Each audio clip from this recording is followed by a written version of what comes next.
오늘 하나님의 말씀 베드로전서 1장 3절로 9절 말씀입니다.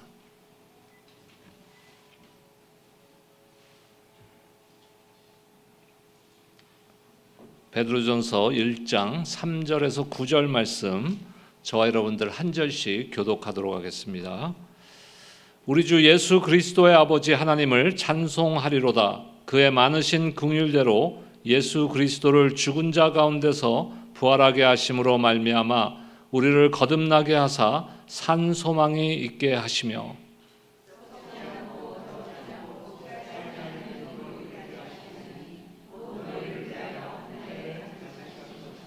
너희는 말세에 나타내기로 예비하신 구원을 얻기 위하여 믿음으로 말미암아 하나님의 능력으로 보호하심을 받았느니라.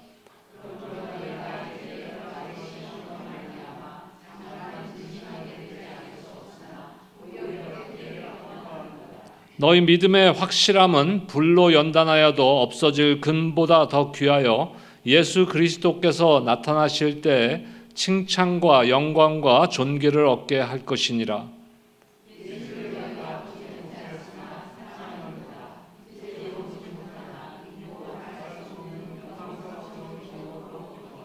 함께요. 믿음의 결국 곧 영혼의 구원을 받음이라. 아멘. 기쁨의 삶 말씀을 통해서 우리는 하나님 안에서 기쁨을 회복하고 나 자신과 그리고 나의 삶뿐만 아니라 나와의 관계 또 공동체 안에서 그 기쁨이 흘러넘치는 삶에 대한 말씀을 받고 있습니다. 원래 제가 계획하기는 5주를 생각했었는데 오늘까지 이제 4주로 오늘 마지막 그 말씀으로 마무리하도록 하겠습니다.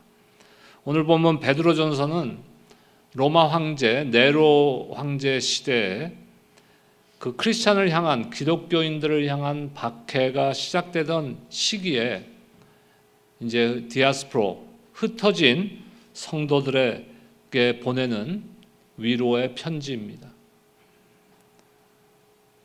그 초대교회 디아스포라 흩어졌던 성도들은 이름 없이 소외된 삶을 이방 땅에서 이방인으로 때로는 이단자로 위협적인 소수 집단으로 낙인 지켜 살았었습니다.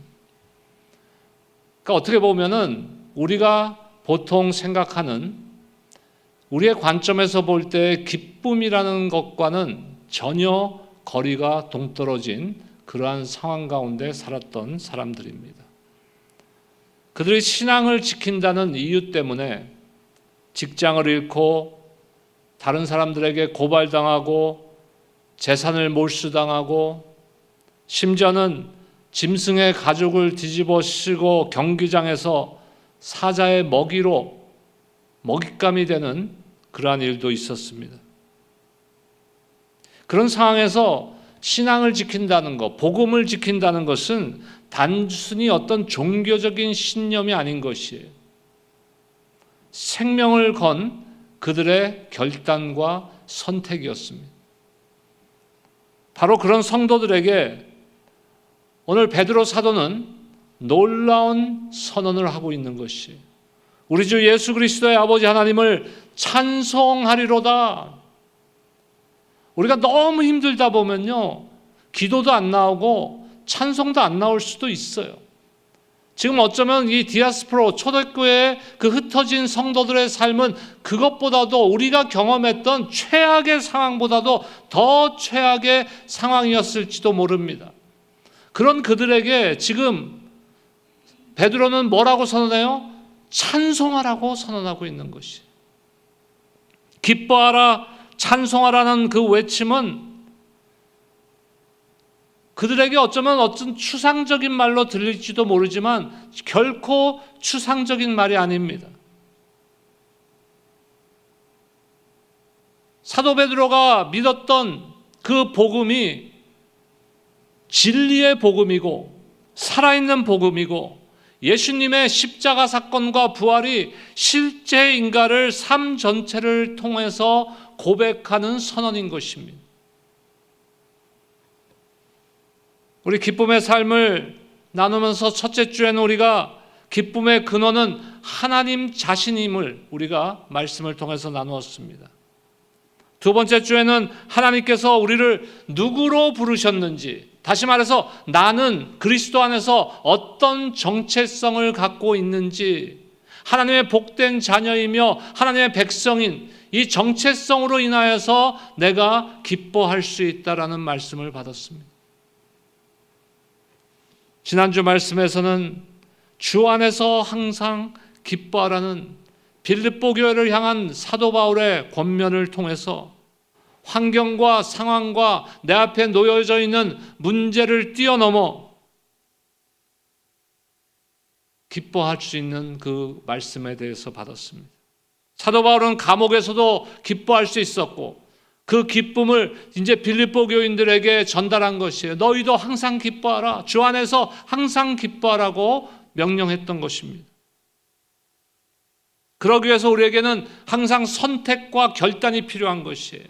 내가 주 안에서 예수 그리스도를 믿는 믿음 안에서 기뻐하겠다라는 결단과 선택이 나의 삶 가운데 있어야 되는 것이에요. 매일매일의 삶이 선택 아닙니까, 여러분? 오늘 아침에도 여러분들은 알게 모르게 여러 가지 선택을 하셨을 거예요.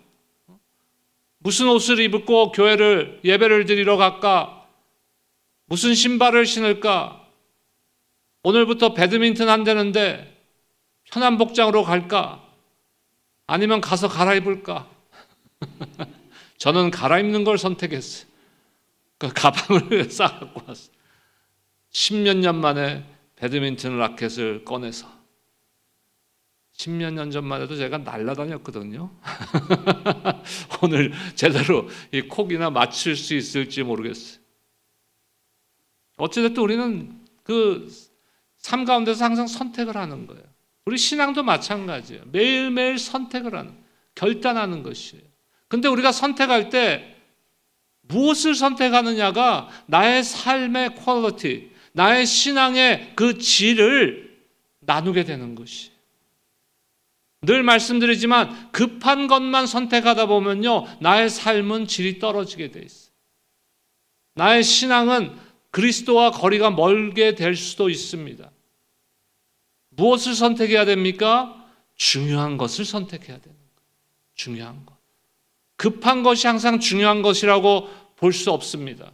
무엇이 중요한 것인지. 하나님의 말씀 가운데 날마다 나에게 주신 말씀 가운데 무엇이 오늘 내 삶에 중요한 것인 것을 판단하고 그것을 선택하고 결단해야 되는 것이죠. 오늘 마지막 넷째 주 시간으로 모든 상황 속에서 기쁨을 누리는 삶. 오늘도 말씀도 마찬가지입니다. 베드로 사도는 지금 그 박해받고 고난 속에 있는 디아스포라, 흩어져 있는 이방 땅에서 힘든 삶을 살아가고 있는 성도들에게 선택하고 결단하라고 지금 말씀하고 있는 것이. 3절 말씀 다시 한번 읽을까요? 소망과 기쁨의 근거가 어디에 있는지를 선포합니다. 함께 읽겠습니다. 시작. 우리 주 예수 그리스도의 아버지 하나님을 찬송하리로다. 그의 많으신 긍휼대로 예수 그리스도를 죽은 자 가운데서 부활하게 하심으로 말미암아 우리를 거듭나게 하사 산 소망이 있게 하시며. 이 말씀은 삶의 고난 속에서도 무너지지 않는 기쁨, 빼앗기지 않는 기쁨은 어디서 오는 거에 대한 선언이에요. 세상이 빼앗을 수 없는 기쁨, 그것은 하나님의 긍휼과 예수 그리스도의 부활, 그리고 하늘에 간직된 우리의 산 소망이 되시는 유업이 바로 그 근거라는 것입니다. 그 외의 것들은요, 우리가 있다가도 없고 없다가도 있는 것이에요. 우리가 지금 건강할 수 있지만 건강을 잃을 때도 있는 것입니다. 그러면 건강할 때 기쁠 수 있지만 건강을 잃을 때는 그 기쁨은 사라지게 되어 있는 거예요. 그래서 그거는 영원한 기쁨의 조건이 근거가 되지 못한다는 것입니다.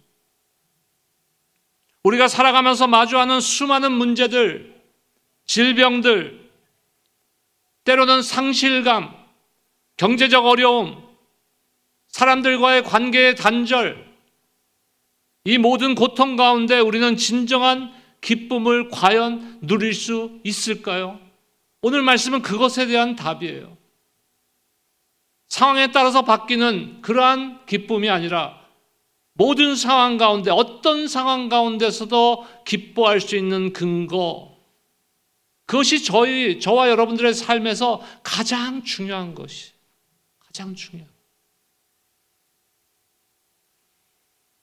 믿음의 길을 걷고 있음에도 불구하고 때로는 우리에게 질문이 있어요. 답을 찾을 수 없는 질문들. 왜 이런 고난이 나에게 닥치는 것일까? 왜 이런 원치 않는 질병이 나에게 온 것일까? 그러한 질문이 있을 때도 있습니다. 오늘 말씀을 통해서 그 질문에 대한 답, 어쩌면 그 질문에 대한 구체적인 왜 그런 것이 왔는지에 대한 찾을 수 없겠지만 그런 상황 가운데서도 우리가 기뻐할 수 있는 근거에 대해서 말씀을 나누고자 합니다. 이 기쁨은 세상이 주는 감정적인 쾌락이나 상황에 따른 행복감이 아닙니다. 변하지 않는 영원한 소망과 구원의 확신에서 비롯되는 기쁨입니다. 우리 자신에게 한번 질문해 보시기 바랍니다. 어떻게 고난 중에도 기뻐할 수 있을까? 어떻게 잃어버리는 시대의 영원한 것을 붙잡고 살아갈 수 있을까? 어떻게 흔들리는 세상 속에서 흔들리지 않는 기쁨을 경험할 수 있을까? 우리 자신에게 한번 질문해 봐야 돼요.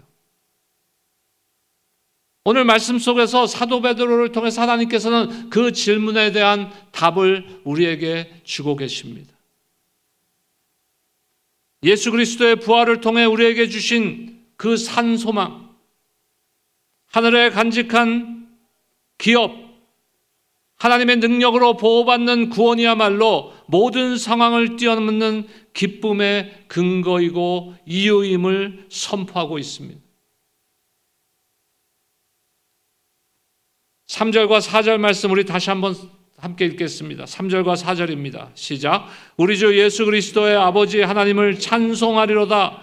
그의 많으신 긍휼대로 예수 그리스도를 죽은 자 가운데서 부활하게 하심으로 말미암아 우리를 거듭나게 하신 산 소망이 있게 하시며 썩지 않고 더럽지 않고 쇠하지 아니하는 유업을 있게 하시나니 곧 너희를 위하여 하늘에 간직하신 것이라.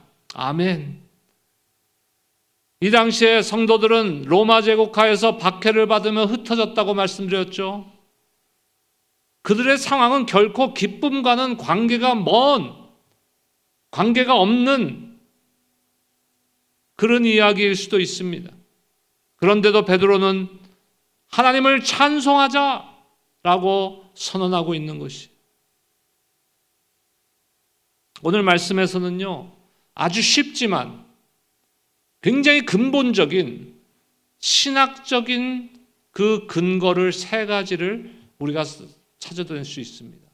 신학이라 그러면 되게 어렵게 들리지만 오늘 말씀에서는 굉장히 쉬운 신학적 근거를 우리가 볼 수 있다는 것이에요. 우리가 어떻게 모든 상황에서 기뻐할 수 있는지. 첫째는 거듭남을 통한 산 소망이 우리에게 있기 때문입니다. 거듭남을 통한 산 소망. 이것은 어쩌면 과거의 은혜예요. 이미 구원받았죠. 여러분들 다 이미 구원받은 줄로 믿습니다. 100% 아직 안 되는 것 같아요. 구원받은 줄로 믿습니다. 내 목소리가 커져야 커집니까? 어쩌면 이건 시제적으로 과거의 은혜, 이미 과거의 그 구원은 은혜를 통해서 받았어요.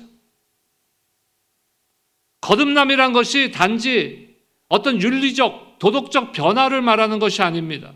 영적인 재탄생, 하나님의 생명이 우리 안에 들어와 새롭게 된 상태를 말하고 있는 것이. 우리는 이전에는 죄와 사망 가운데 있었지만 예수 그리스도의 부활을 통해 다시 살아난 존재임을 여러분들 믿으시기 바랍니다. 산소망이라고 오늘 선언하고 있잖아요. 산소망은 죽은 소망이 아니에요. 살았다가 죽는 그런 소망이 아니에요. 영원히 살아있는 living hope, 바로 살아있는 소망이라는 것입니다. 세상의 소망은 변하고 무너지지만 그리스도의 십자가와 부활 안에서의 주어진 산 소망은 살아있으며 영원한 소망임을 여러분들 믿으시기 바랍니다.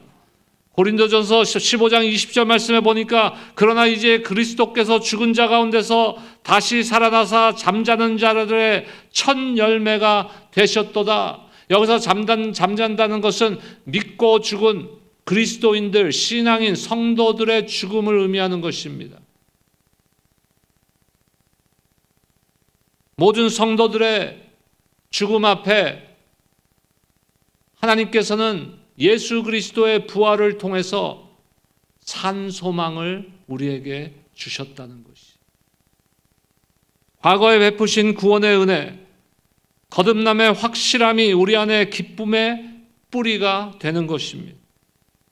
더 이상 과거의 죄에 묶인 자가 아니라 산 소망 안에 사는 자들이 저와 여러분들이라는 것이. 두 번째 근거는 미래에 주어질 하늘에 간직된 그 유업 때문에 그렇다는 것입니다. 이 유업은 이스라엘 백성에게 주어진 약속의 땅처럼 우리에게는 영원한 생명과 하나님의 나라가 약속되어 있습니다. 여러분, 지금 우리 금요일날 금요 예배는 요한계시록을 계속 말씀을 나누고 있습니다. 지금 37번째였나요? 38번째 시간이었는데 요한계시록의 말씀은 뭐에 대한 말씀이에요?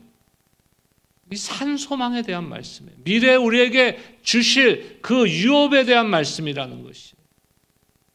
우리가 구원받은 것은 시제적으로 과거라고 우리가 생각한다면 이 장차 받을 이 유업은 미래에 우리에게 약속하고 계시는 하늘나라의 기업을 의미하는 것입니다.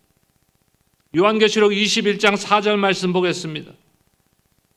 함께 읽겠습니다. 시작. 모든 눈물을 그 눈에서 닦아주시니 사망이 없고 애통하는 것이나 곡하는 것이나 아픈 것이 다시 있지 아니하리니 처음 것들이 다 지나갔음이리라. 하늘에 간직된 유업은 누구도 빼앗을 수 없다는 것이에요. 경제적 손실, 건강의 위기, 인간관계의 실패가 있어도 이 하늘에 보장된 유업은 영원토록 변하지 않고 우리에게 보장되어 있다는 것입니다. 이 미래의 보장은 현재의 고난을 이기게 하는 기쁨의 원천이 되는 것이에요.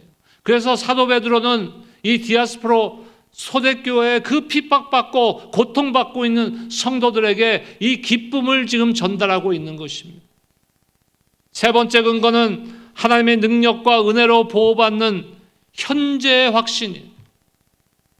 다시 말해서 우리가 과거의 은혜, 미래에 받을 유업, 또 현재, 지금 현재도 우리가 누리고 있는 그 은혜에 대한 말씀이라는 거예요. 우리를 보호하시는 하나님의 은혜.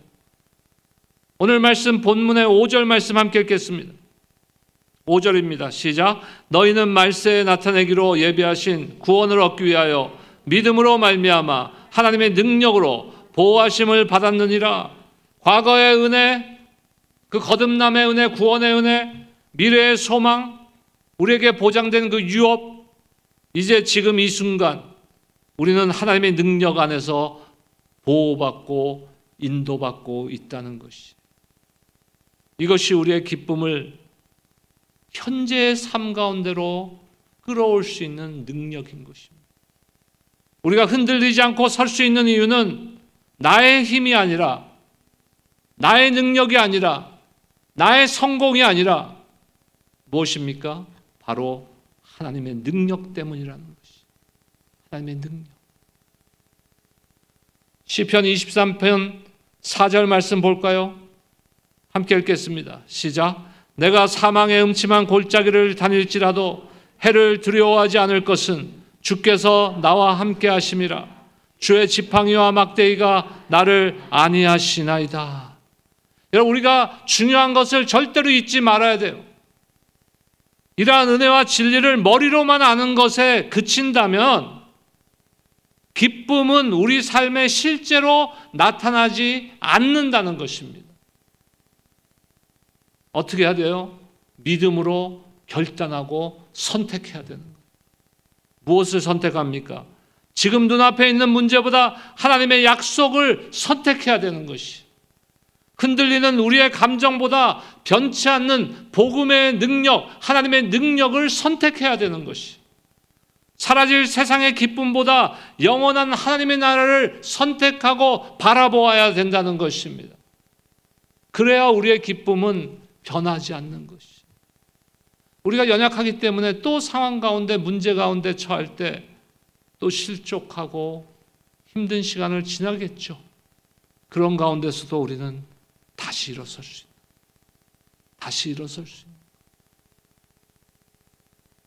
이번 지난 주중에도 우리 김병철 장로님 또 수술을 하셔서 수술하기 전날 제가 병원에 절대로 오지 말라 그러시기 때문에 안 물어보고 갔어요. 안 물어보고 가서 기도해 드렸는데 결과를 이제 아직 잘 모르겠어요.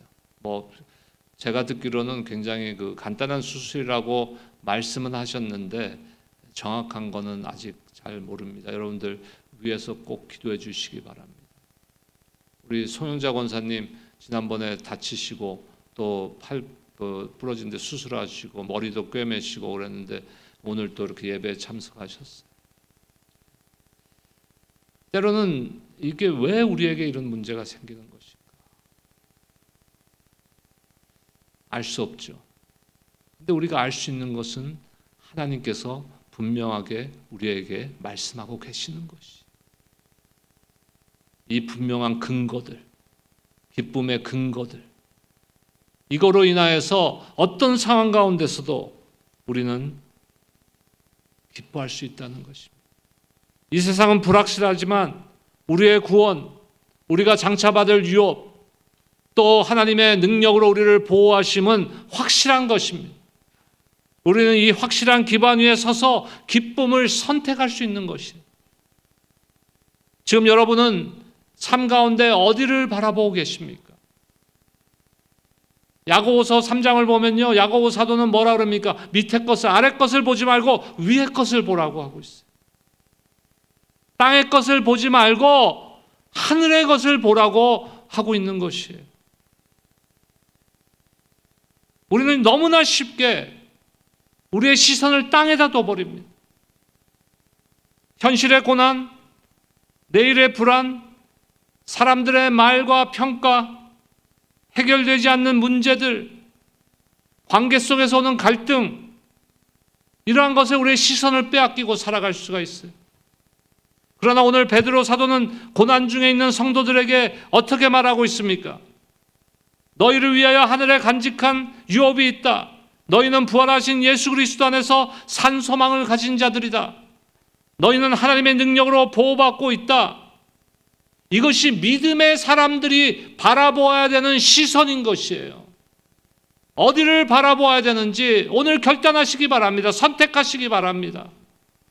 하나님은 흔들리는 분이 아니세요. 우리는 흔들리지만 하나님은 흔들리지 않으시며, 세상은 변하지만 하나님의 유업은 썩지 않고 더럽히지 않고 쇠하지 않습니다. 현실의 고난, 현실의 문제, 땅의 것에 고난을 시선을 둘 것인가? 아니면 하늘의 영광에 시선을 둘 것인가? 여러분들이 선택해야 되는 거예요. 세상적인 기준으로 나를 바라볼 것인가? 아니면 하나님의 눈으로, 하나님의 관점으로 나의 정체성을 바라볼 것인가? 우리는 이미 말씀을 통해서 지난 4주 동안 이것에 대한 답을 다 찾았어요, 이미. 이제 눈을 들어서 주님을 바라보는 여러분들 되시기를 주님의 이름으로 축복합니다. 세상은 여전히 어렵고 고난은 끝나지 않지만 우리가 앞으로 살아가는 날 가운데서도 고난이 없다는 보장은 없지만 그 가운데서도 우리는 기쁨을 선택할 수 있습니다. 저를 따라서 한번 선포합시다. 모든 시선을 주님께로 향합니다. 이것이 저와 여러분들의 삶의 고백이 되시기를, 오늘만의 고백, 오늘의 고백도 중요하지만 매일매일 삶의 고백이 되시기를 주님의 이름으로 축복합니다. 환경이 아닙니다. 우리의 시선, 우리의 관점의 문제인 것이. 오늘도 눈을 들어 위의 것을 보시고 그곳에 누가 계신지를 보세요. 승리하신 부활의 영광으로 영원히 변하지 않는 기쁨의 삶으로 우리를 지금도 초대하고 계시는 우리 주님이 그곳에 계십니다. 그것을 바라보고 승리하는 여러분들 모두가 되시기를 주님의 이름으로 축원합니다.